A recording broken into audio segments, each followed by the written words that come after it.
Buenos días a todos y a todas. A continuación voy a desarrollar el comentario de la lectura obligatoria del fragmento del libro séptimo de la República de Platón, como ya sabéis. Contáis en la plataforma con la lectura, que es la que encontráis aquí. Estoy señalándola ahora aquí con el ratón.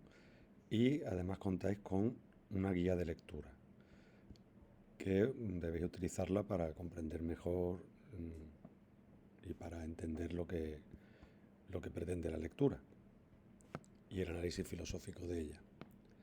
Bueno, tiene cuatro partes fundamentales. Si os fijáis, tiene por una parte el apartado 1, que es el que tenéis señalado aquí. Desde después de eso proseguí, que es así como comienza. Este es el comienzo del libro séptimo, justo a continuación del libro sexto, del famoso pasaje de la línea dividida, que lo vamos a relacionar con la interpretación del mito de la caverna, como ya sabéis. Este es el primer apartado, el que tenéis subrayado en color malva, y precisamente este primer apartado es donde se desarrolla y donde describe la caverna y los habitantes que residen dentro, que son, como ya sabéis, los prisioneros. Bueno, además de ese apartado, tenéis un segundo apartado que a su vez está dividido en dos, uno más largo y otro más corto. Este apartado sería la salida de la caverna o también ascensión del prisionero, es decir, la subida del prisionero. Recordad que es una gradación, que si lo relacionamos con el pasaje de la línea dividida, estamos hablando de una gradación y por lo tanto vamos ascendiendo en los distintos grados de realidad y de conocimiento. Por lo tanto es una ascensión, una subida, es una salida de la caverna hacia arriba. La caverna está abajo y las cosas de arriba, el exterior de la caverna, pues está en lo más alto.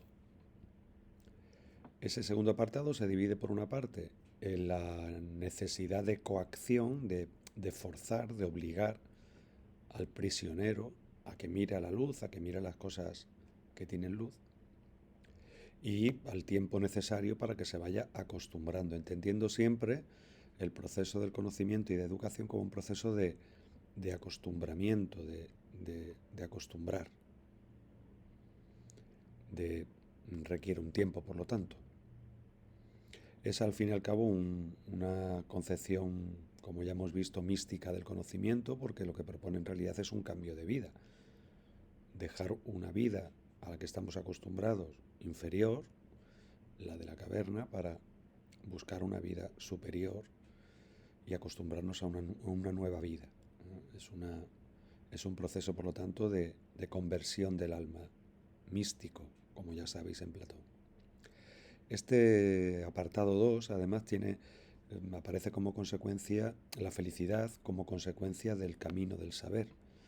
Recordamos que en Platón aparece el intelectualismo socrático de su maestro Sócrates, el intelectualismo moral, y por lo tanto la felicidad, la virtud son consecuencias directas del saber, de esa vida mejor, de una vida de sabiduría.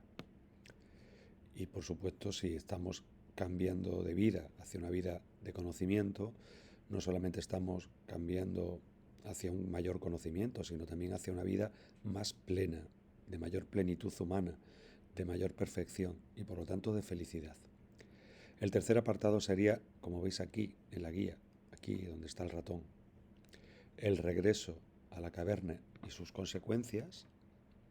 Ya sabéis que la dialéctica en el mito de la caverna tiene la peculiaridad de que tiene dos caminos, uno de salida, uno de ida, en el que el prisionero sale a las cosas de arriba, al exterior, al mundo de la luz, sale de la cueva, y otro de vuelta a la caverna, que es precisamente la consecuencia política del mito de la caverna, que es tan importante. El prisionero que ha sido liberado y que ha alcanzado el sol debe volver a la caverna, aunque no lo desee, para establecer una sociedad más justa y feliz. Y para educar, por supuesto, y devolver todo aquello que se le ha proporcionado, ¿no? Aquí tenéis precisamente algunas de las, en este último apartado del- de la guía de lectura, entre paréntesis, aparece algunas referencias al final del libro séptimo en el que Platón explica las razones de por qué el sabio tiene que volver, ¿no? Primero porque es más importante el grupo que el individuo. En ese comunismo defendido por Platón prioriza la felicidad del conjunto antes que la individual. En segundo lugar, porque precisamente los sabios son los que van a devolver o tienen que devolver lo que les ha sido proporcionado por la sociedad. La sociedad les ha proporcionado una educación y un estatus superior de felicidad y de plenitud. Ellos deben responder devolviendo a la sociedad lo que le ha proporcionado, el beneficio que les ha proporcionado. Por lo tanto, deben volver a educar. Y además los sabios son gente justa y por lo tanto les estamos pidiendo algo justo a los sabios.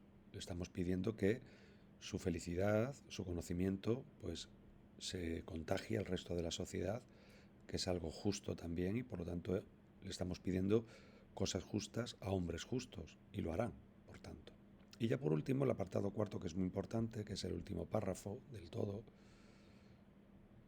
que es este de aquí, este último de aquí, desde pues bien, querido Glaucón, hasta el final, que es donde Platón hace una interpretación de la alegoría de la caverna, es decir, establece las identificaciones de las metáforas que aparecen en la alegoría.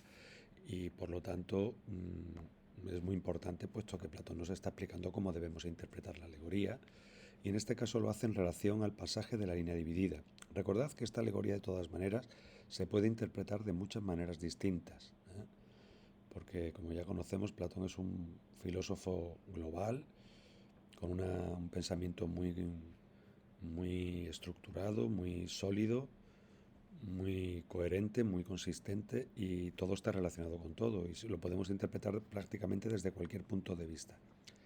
El mito de la caverna es un claro ejemplo de esta visión platónica global, holística se denomina también. Bueno, pasemos al primer apartado, el primer apartado que tenéis aquí subrayado en color malva. Y bueno, aquí aparece precisamente la principal descripción del interior de la caverna. Los personajes, los prisioneros, así como los dos momentos que podríamos identificar con los dos grados dentro del mundo sensible. En el mundo sensible nos encontramos por una parte las imágenes o sombras, que serían el grado ínfimo de realidad, y las cosas naturales o cosas físicas, que serían el siguiente grado de realidad. Las imágenes son inferiores porque dependen en su realidad de las cosas naturales o físicas. Por ejemplo, las imágenes en los espejos dependen de nosotros. Pues por eso hablamos de una gradación, en la que el grado inmediatamente inferior depende del que viene justo a continuación, inmediatamente superior, que es el grado de las imágenes y de las cosas naturales o físicas que estarían dentro de lo que Platón denomina ámbito sensible. Bueno, la caverna, por lo tanto, representaría el ámbito sensible. Los prisioneros, ¿qué representan? Representan el alma racional. Las cadenas representan la atadura del alma racional al mundo material y al cuerpo. Y precisamente Platón tiene que crear el efecto de las sombras y de las cosas naturales que producen, o objetos que producen esas sombras, y para ello introduce el efecto de el tabique. Fijaros que al principio Platón ya nos dice que uno de los temas centrales de la alegoría, que no el único, va a ser el tema de la educación. Compara nuestra naturaleza respecto de su educación y de su falta de educación. Y nos aparece el término también compara. Estamos haciendo, por lo tanto, una alegoría, una metáfora extendida, ¿no? Una metáfora, una concatenación de metáforas, todo lo que va a describir a continuación. nos habla de estos prisioneros en primer lugar, nos habla de una morada subterránea, una morada por lo tanto en la que hay oscuridad. La oscuridad se refiere precisamente a la falta de realidad, la falta de verdad que hay en ese mundo. El ámbito sensible para Platón es un mundo de apariencias, menos real, menos verdadero, y eso lo simboliza con el término oscuridad, con la idea de la oscuridad.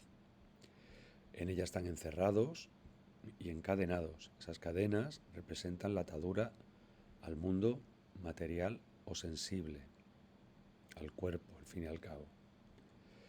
Nos cuenta a continuación el efecto de las sombras dentro de la cueva. Tiene que crear 2 grados de realidad y para ello empieza describiéndonos pues un tabique, un fuego, que podría representar el sol que tenemos en el mundo físico, en el mundo material, en el ámbito sensible. Y ese fuego es necesario para crear las sombras. Por otra parte, hace falta un tabique, unos titireteros que van por encima del tabique a mostrarnos toda clase de utensilios y figurillas de hombres y otros animales hechos en piedra y madera y de diversas clases. Este grado de realidad se correspondería, para crear el efecto tiene que comenzar por los objetos que producen las sombras y por el fuego que va a producir esas sombras también. Por lo tanto, comienza por ahí, comienza con cierto... tiene que comenzar para producir el efecto y no es desorden, es simplemente que tiene que crear el efecto. Pero en este caso nos habla en primer lugar de, por lo tanto está identificando en esta expresión que está subrayada, está expresando el grado de realidad que tendría que ver con las cosas naturales o cosas físicas dentro del ámbito sensible o ámbito visible.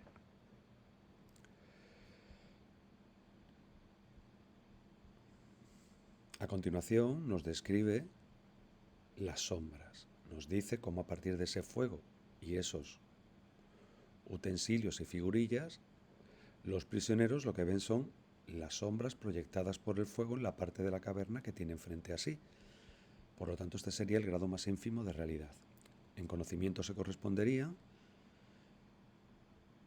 todo el mundo de la caverna con la doxa, que es una opinión basada en los sentidos únicamente y no en la razón. Por lo tanto, no tiene seguridad de verdad. Es un conocimiento verosímil, pero que puede ser verdadero o falso.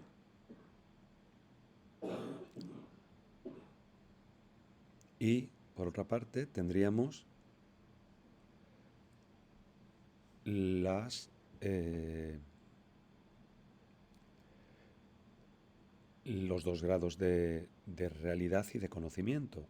A las imágenes o sombras le correspondería la eikasía, conjetura e ignorancia, y a las cosas naturales o físicas les correspondería la pistis, que se traduce por fe o creencia.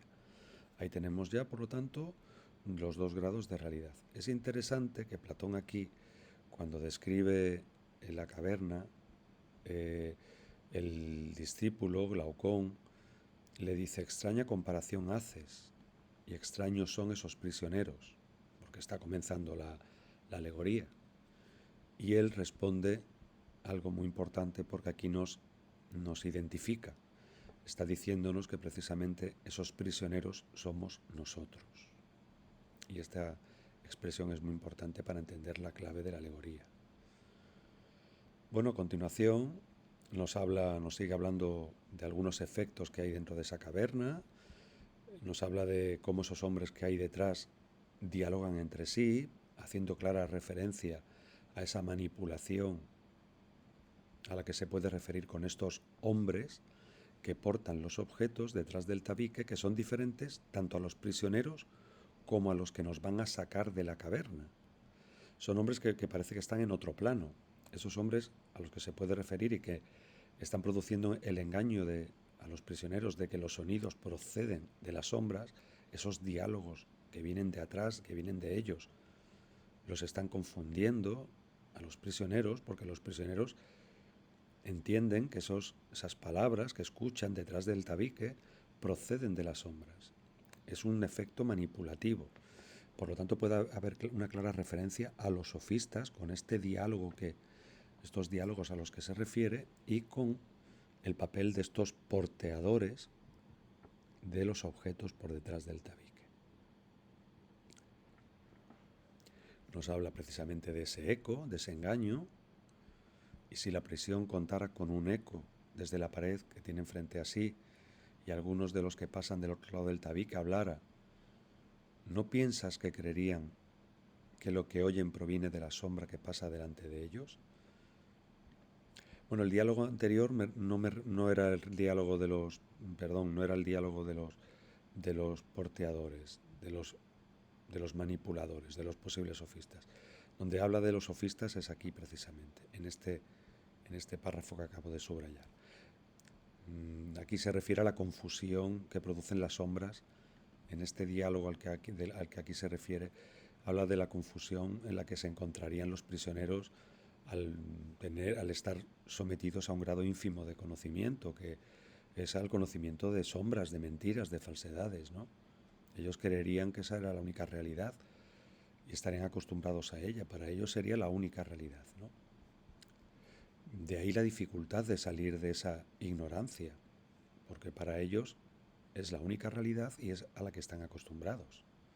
Por eso tenemos que forzar a los prisioneros a la educación, porque no tienen conocimiento de otra realidad nada más que de las sombras, y por lo tanto no tienen interés en cambiar de vida. Es la educación la que los tiene que forzar. Aquí, por lo tanto, en este párrafo sí que aparece una clara referencia a los sofistas posiblemente, ¿no? Con esos diálogos, con esas voces que escuchan los prisioneros que vienen detrás del tabique, y que los confundirían aún más, estarían completamente manipulados. Y hasta aquí pues tendríamos esa descripción de la caverna, justo hasta aquí, hasta es de toda necesidad, ¿de acuerdo? Vamos con el segundo apartado. El segundo apartado a su vez tiene dos partes. Es la ascensión del prisionero, o también lo podemos llamar la salida de la caverna, ¿eh? Vamos a seleccionar.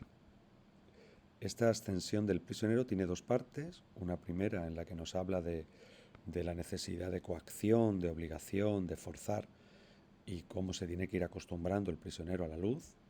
Y una segunda parte en la que nos habla de la felicidad como consecuencia del saber, ¿no? de esa vida de sabiduría, de ese conocimiento.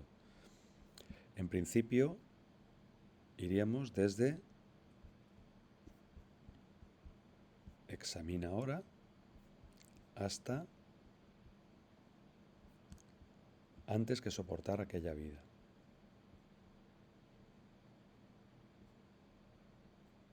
Que está justo aquí.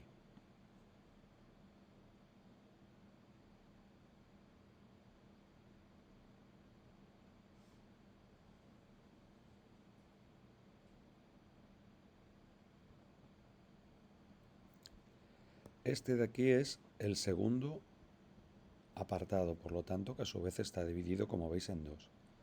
Es la ascensión del prisionero, la salida de la cueva. Aquí Platón, en un primer momento, ya nos dice que habrá que liberar a ese prisionero de las cadenas y por lo tanto curarlo de su ignorancia, sacarlo de ese error en el que se encuentra. Y se pregunta qué ocurriría qué le ocurriría al prisionero si de repente lo sacáramos de allí, que fuera liberado y forzado a levantarse. Es importante que entendáis que todo el proceso de educación es un proceso en el que nos habla de una conversión del alma, nos habla de una liberación de qué, liberación de las cadenas, de las ataduras materiales, del mundo sensible.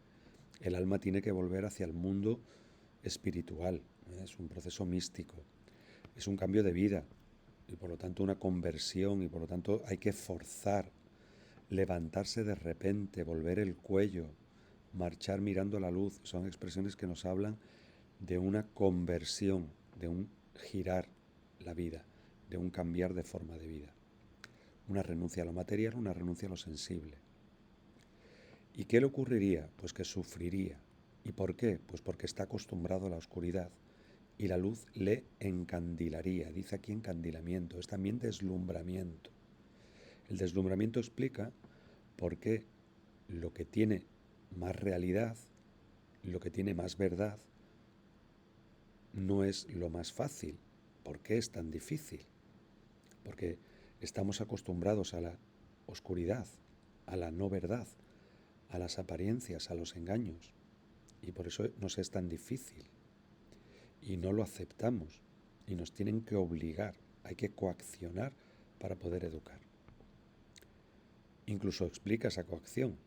¿Qué piensas que respondería si se le dijese que lo que había visto antes eran tonterías, fruslerías, y que ahora en cambio está más próximo a lo real?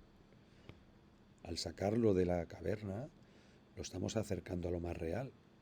¿Qué diría el prisionero? Pues diría que no. ¿Por qué? Porque está acostumbrado. Por eso cuesta salir de la oscuridad y cuesta ir hacia el conocimiento. Cambiar de vida no es fácil. La educación, Platón nos está expresando de forma dramatizada, de forma teatralizada, nos está expresando el proceso de dificultad que tiene el conocimiento, la educación. Lo expresa muy gráficamente. La educación no es sencilla, es complicada, es dura. Es un proceso de renuncia, de cambio de vida. Y si se le mostrara cada uno de los objetos que pasan del otro lado del tabique, que son más reales que las sombras, y se le obligara a contestar preguntas sobre lo que son, ¿no piensas que se sentirá en dificultades? ¿Que considerará que las cosas que antes veía eran más verdaderas? ¿Por qué? Porque está acostumbrado. De nuevo, se interpreta el proceso educativo como un proceso de coacción. Una coacción en la que el educador lo va a ir llevando a que se acostumbre a la luz. Debe ir forzándolo, acostumbrándolo a mirar a la luz, a la auténtica verdad. ¿Qué le ocurriría? Que le dolerían los ojos. Trataría de eludirla. ¿Por qué? Porque estamos repitiendo. Porque está acostumbrado a la oscuridad y le es difícil, tenemos que coaccionar. Insiste en esa idea de la coacción, de forzar, de la educación como una tarea coactiva, de forzar, de obligar a que vaya acostumbrándose a esa dificultad que para el prisionero tiene el conocimiento, porque está acostumbrado a la oscuridad, a la ignorancia. Pero hay que sacarlo de ahí para liberar al alma, para que cambie de vida, para que lleve una vida, como va a concluir aquí al final, en este último párrafo, de esta parte, que es el que aquí se refiere al apartado 2.2, la felicidad consecuencia de haber accedido a una vida mejor. La consecuencia será la felicidad, la plenitud humana, que es lo propio del ser humano, la racionalidad, su espíritu, su alma racional, libre. Bueno, pues ya estamos saliendo de la caverna y de una manera difícil, arrastrado por una escarpada y empinada cuesta, sin soltarlo antes de llegar hasta la luz del sol. ¿No sufriría acaso y se irritaría por ser arrastrado? Y tras llegar a la luz tendría los ojos llenos de fulgores. Este es el deslumbramiento. El deslumbramiento explica por qué lo más real es tan difícil. Lo más verdadero, la felicidad, porque es difícil. Pues es difícil porque estamos acostumbrados a la oscuridad, a una vida de glotonería, de dependencia material, física, sensitiva, cuando en realidad para Platón la auténtica felicidad y para los griegos es la espiritualidad, el intelectualismo, el conocimiento, la sabiduría. Ya por fin aquí hay una parte fundamental. Permitidme ahora que voy a quitar el texto seleccionado y voy a seleccionar las distintas partes que son fundamentales. Aquí ya hemos salido de la caverna, ya nos ha sacado a la luz y por lo tanto estamos en las cosas de arriba, es decir, en el exterior. Y este apartado, todo este trozo de aquí es fundamental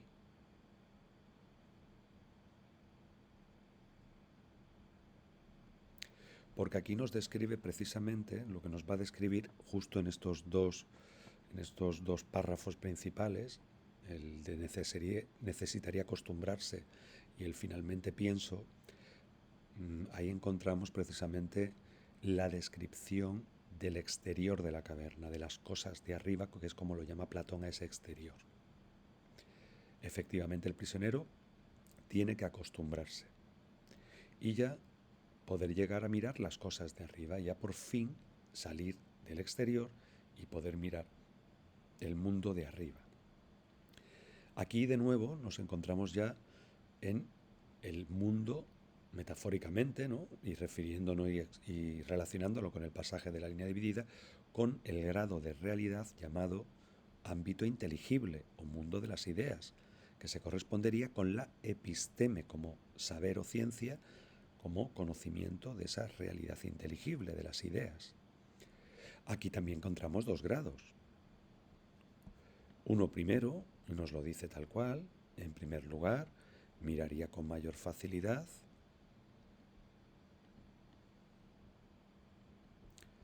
las sombras ya en el mundo exterior, en el mundo de arriba.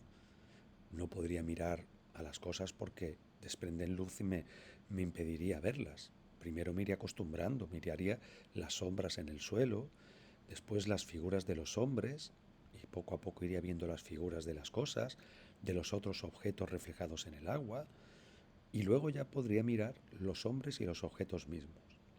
Con este grado de realidad, de mirada, de conocimiento, se está refiriendo a los entes matemáticos, que serían el primer grado de realidad dentro del ámbito inteligible. Ya sería, por lo tanto, el tercer grado, una vez que hemos cruzado el umbral de la caverna, el umbral del ámbito sensible al ámbito inteligible.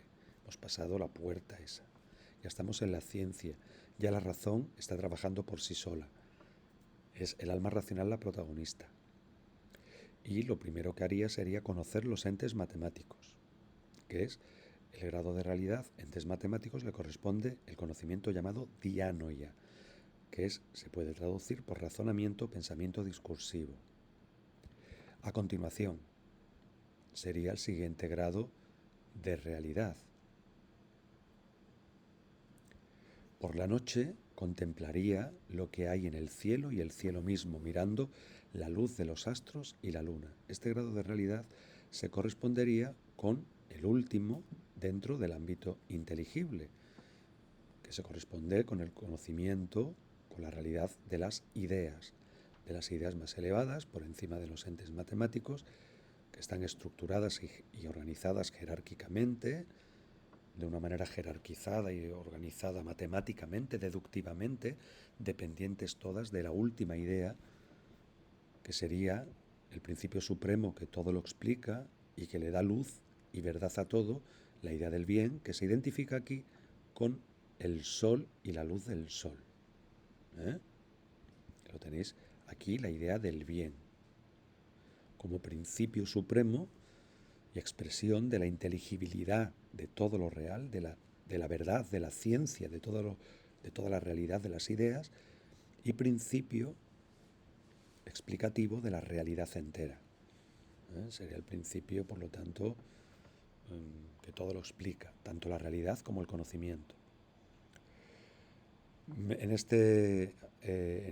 esta contemplación de noche de lo que hay en el cielo, de la luz de los astros y la luna, de noche se refiere, por lo tanto, al grado de conocimiento llamado noesis, que es la intuición intelectual o la captación intelectual directa de las ideas, en la que ya la razón no tiene el límite matemático de las hipótesis o axiomas, de las suposiciones de las matemáticas, sino que aquí ya no hay límites y vamos dirigidos a un razonamiento, a un uso directo del razonamiento, en la que el alma racional, liberada completamente de lo sensible, pues se dirige a contemplar las ideas por sí mismas y además a escalar en esa deducción de la que proceden todas las ideas hacia el bien, pues escalar hasta llegar a la idea del bien, que sería el sol, que es el último paso, por lo tanto, y que podríamos identificarlo con lo que Platón llama sabiduría,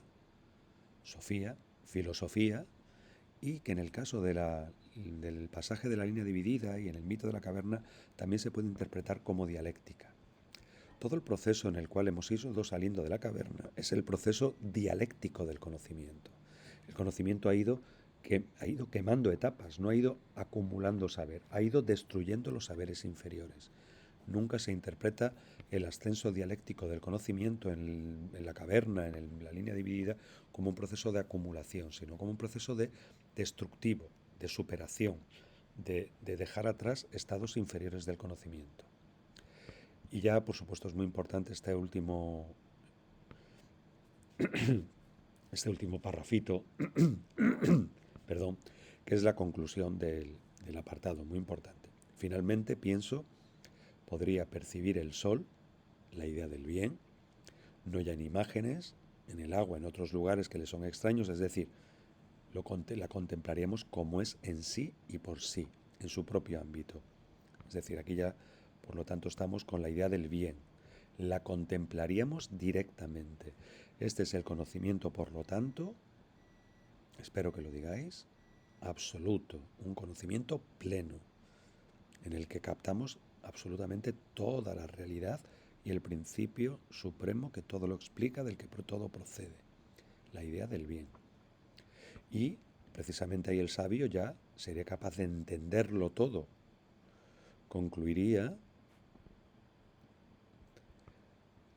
con respecto al sol, que es la idea del bien, que lo produce, es decir, que es principio ontológico, produce las estaciones y los años, es el que produce la realidad, todo en el ámbito visible. Aquí el ámbito visible, aquí visión es utilizado metafóricamente, porque se refiere al ámbito exterior, al mundo exterior, al mundo de las cosas de arriba, y además que es causa de todas las cosas que ellos habían visto, es decir, es el principio ontológico de toda la realidad y es el principio también de inteligibilidad de toda la realidad, puesto que es el que produce las ideas, y las ideas son las que le dan orden, ciencia, verdad científica a toda la realidad material y física. Luego es principio de inteligibilidad, de verdad, de ciencia y principio de ontológico y principio de realidad. Y aquí aparece la última, dentro de este ascenso, que tenéis aquí,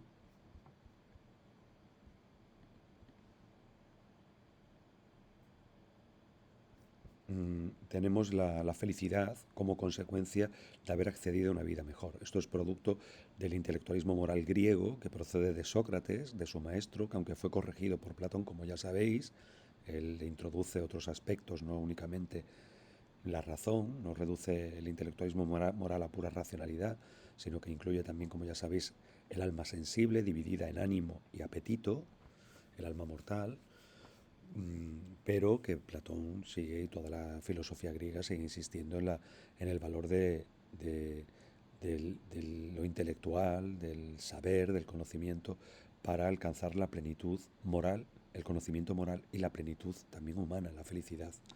La felicidad y la virtud son consecuencias del saber. Y bueno, nos hace una referencia aquí, una referencia erudita, hace referencia al Aquiles de Homero, ¿no? que buscó en el Hades, en el inframundo de los griegos, para ver cómo volver a Ítaca, ¿no? A su isla querida.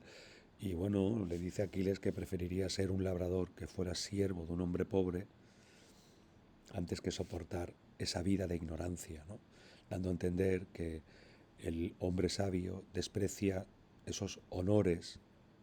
Hay una clara referencia a cómo el sabio desprecia esos, no desprecia, pero no valora, no le da el mismo valor a los honores y elogios que se tributan unos a otros en el mundo de la caverna, ¿no? Incluso de las recompensas materiales para aquel que con mayor agudeza divisara las sombras de los objetos que pasaban detrás del tabique. Evidentemente el sabio tiene otro tipo de felicidad, se compadecería de esos elogios, de esos honores, de esas recompensas. y preferiría ser como el mismo Aquiles, ¿no? Antes un labrador, siervo de un hombre pobre, que vivir en aquella morada y de tener aquellas riquezas y aquellas honores y elogios. Ya hemos visto la consecuencia del saber, es esa plenitud humana, pero también una plenitud moral. Este es otro factor de la idea del bien. La idea del bien nos proporciona entender la realidad, nos permite entender que es fundamento de la ciencia, de la verdad, pero también la idea del bien es fundamento de la moral y de la política. Es lo que tenemos que tener en vista para actuar, para ser felices, para ser buenos, para actuar con bondad, con virtud moral y también para actuar con justicia, para ser justos, para ser buenos políticos. De ahí que el mito de la caverna tenga esa segunda, la dialéctica del mito de la caverna tenga esa vuelta a la caverna, esa vuelta práctica, como ya hemos dicho en la explicación y los apuntes. Así pues, esa vuelta está cifrada precisamente en el siguiente apartado, que diría que es muy importante porque es la consecuencia política del mito de la caverna, de la alegoría del mito de la caverna, que la tenéis aquí, y que, en la que hace una clara referencia también a Sócrates, como aquel sabio que intenta iluminar a la sociedad de las sombras, pero que lo terminan condenando a muerte, ¿no? Piensa ahora esto, se vuelve a producir, tiene que producirse un descenso, una vuelta a la caverna del sabio.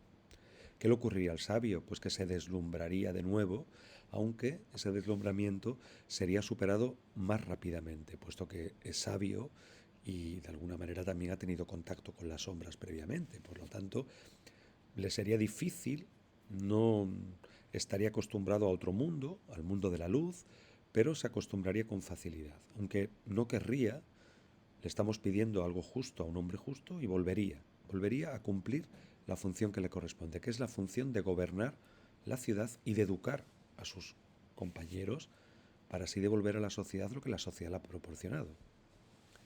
Si tuviera que discriminar de nuevo aquellas sombras en ardua competencia con aquellos que han conservado en todo momento las cadenas, y viera confusamente, hay una nueva visión confusa, hay un nuevo deslumbramiento al pasar de la luz a la oscuridad. Tiene que volver a acostumbrarse a la oscuridad.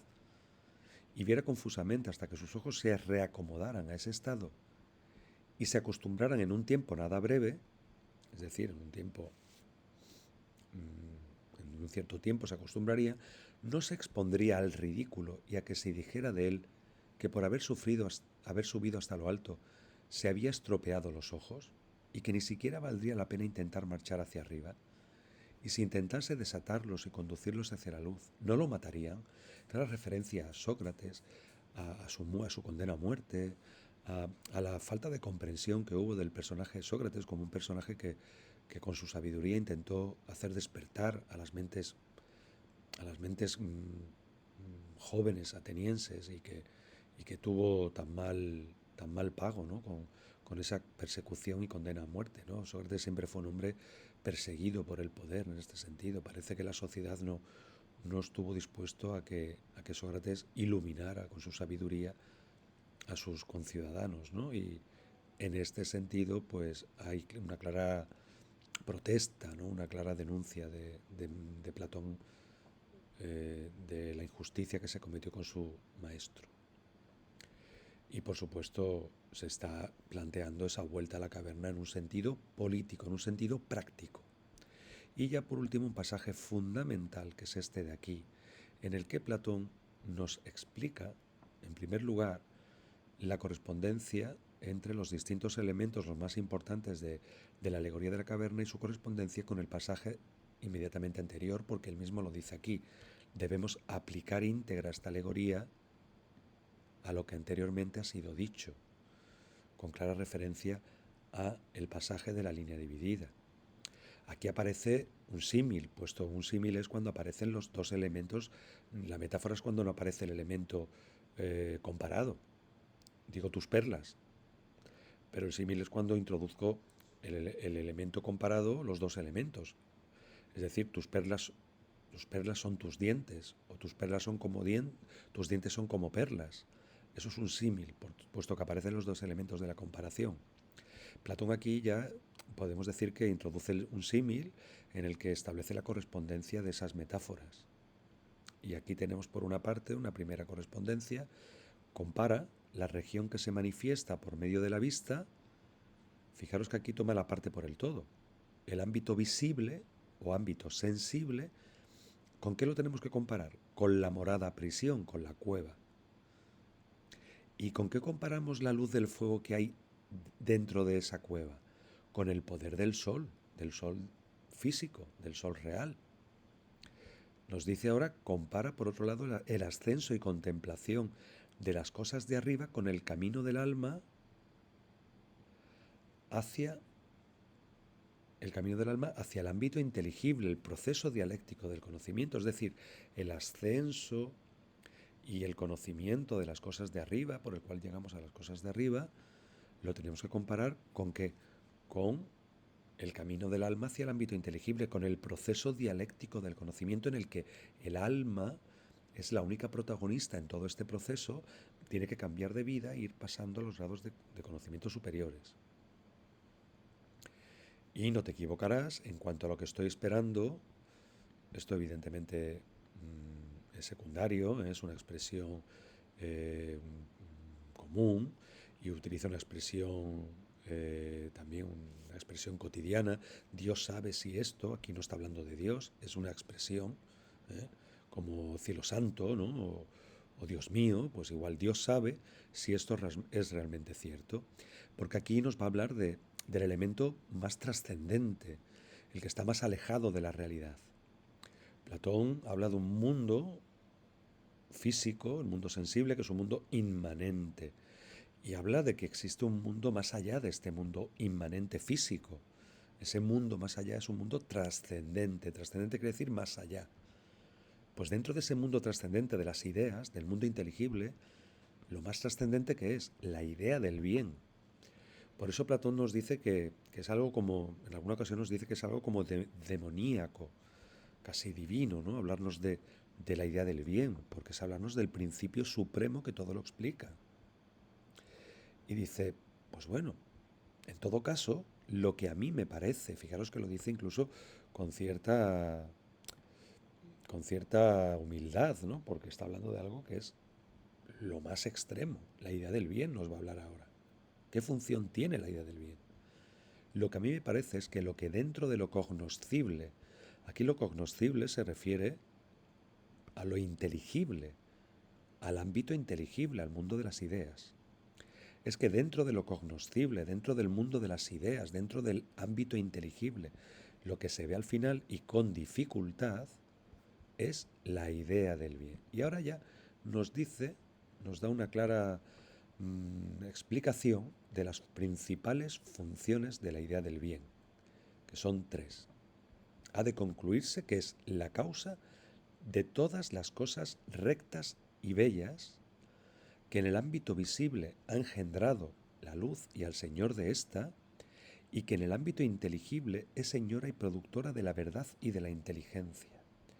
Es decir, todo lo que hay de recto, de bello, de perfecto en este mundo, en el mundo material y visible, lo ha producido la idea del bien. Porque en este mundo se han plasmado las ideas. La materia se ha organizado gracias a los patrones matemáticos y a los patrones de las ideas. Y que en el ámbito inteligible es señora y productora de la verdad. Es decir, que la idea del bien es principio de realidad de todo lo que hay en el mundo inteligible y en el mundo visible, por lo tanto, pero es que además le da toda la luz, toda la verdad a las ideas, y por lo tanto es principio epistemológico, principio de conocimiento. Es decir, tiene una función ontológica de realidad y una función epistemológica de proporcionar verdad, de proporcionar inteligencia, de proporcionar ciencia. Y que es necesario tenerla en vista, tercer aspecto, para poder obrar, se refiere a actuar, a vivir. ¿A vivir con qué? Con sabiduría, intelectualismo moral. Una vida intelectual, tanto en lo privado, moral, como en lo público, política. es decir, intelectualismo moral y político. Es decir, aquí aparecen las tres funciones de la idea del bien que tenéis aquí al final. Tiene una función ontológica, realidad suprema, que es causa de las ideas y por tanto del mundo sensible. Epistemológica es la causa de la inteligibilidad, comprensión intelectual de las ideas y por tanto también del mundo sensible. Y tiene una función ético-política. Solo quien logra su conocimiento puede ser bueno en el ámbito privado o moral ético y buen gobernante en el ámbito público o político. La tenemos que tener en vista también para actuar con sabiduría en lo privado, en la moral, para ser virtuosos, para ser felices, como también para actuar con sabiduría en lo político, ser gobernantes, ser sabios gobernantes, ser los que dirijan la sociedad, porque tienen sabiduría política, tienen conocimiento de la justicia y van a actuar de forma justa y van a tomar decisiones justas políticamente. Y así es como hemos comentado la lectura. Espero os haya sido de ayuda esta explicación y recordad que es conveniente que la leáis detenidamente, que siempre cuando vayáis a contestar la segunda pregunta del examen, la de la identificación del contenido del fragmento y la explicación de ese contenido, tenéis que limitaros a lo que dice en ese fragmento, a identificar de lo que está hablando.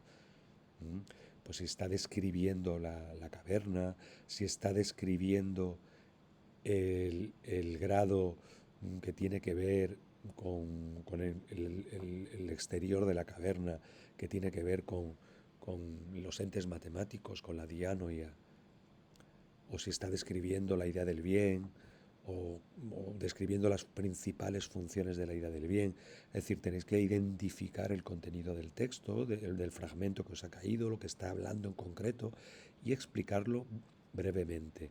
No la teoría, sino que quede claro que habéis entendido ese tema que habéis identificado, que lo sabéis, que lo entendéis. Pues que las funciones pues son tres.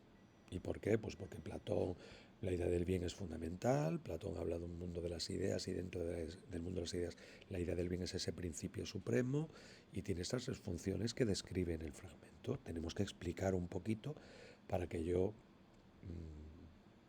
compruebe que efectivamente habéis comprendido, habéis entendido ese fragmento. Esa es la idea. La teoría, recordad que la tenéis que desarrollar justamente en la cuestión 3, que es la de la justificación. La justificación desde la posición filosófica del autor. Esa pregunta tenéis que desarrollar toda la teoría que sepáis de Platón y cuando estéis describiendo la parte de la dialéctica del mito de la caverna, el apartado B de los apuntes, en la que precisamente estéis describiendo aquello de lo que trata el fragmento, es conveniente que hagáis referencia que eso es de lo que trata el fragmento, incluso introducir alguna cita. Y bueno, con todo esto que os he dicho, espero que tengáis un buen fin de semana y que os sirva de ayuda la explicación que os he dado. Hasta pronto y nos veremos la semana del día 14. Me incorporaré el día 14, como ya sabéis estoy ahora mismo confinado y para los que no, pues nos veremos el día del examen. Hasta pronto, un saludo y ánimo.